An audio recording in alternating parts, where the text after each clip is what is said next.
Kerumunan yang muram berkumpul di depan monumen yang didedikasikan untuk John F. Kennedy.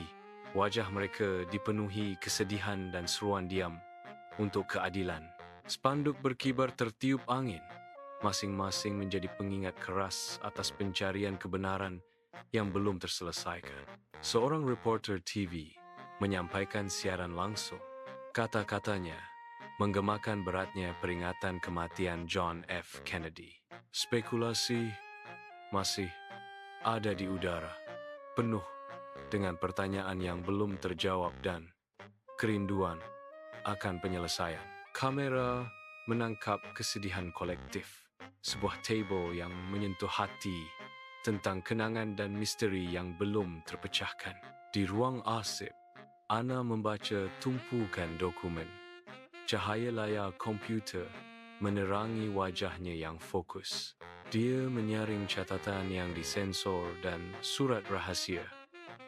Kegelisahan yang tumbuh merayap ke dalam ekspresinya.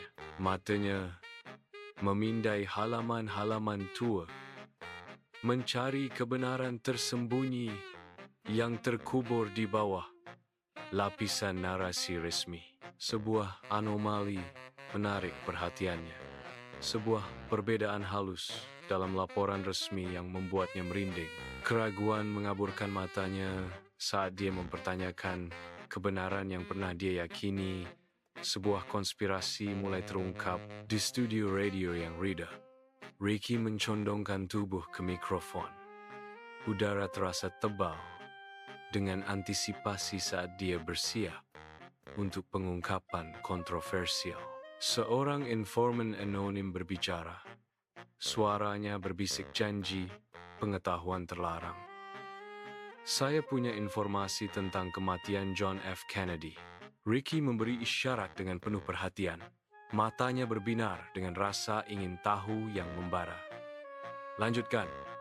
Ceritakan semuanya. Desaknya. Suaranya tegang karena antisipasi. Informan itu berbisik tentang konspirasi. Kata-kata mereka melukiskan gambaran kelam tentang rahasia dan kebohongan. Agen rahasia terlibat.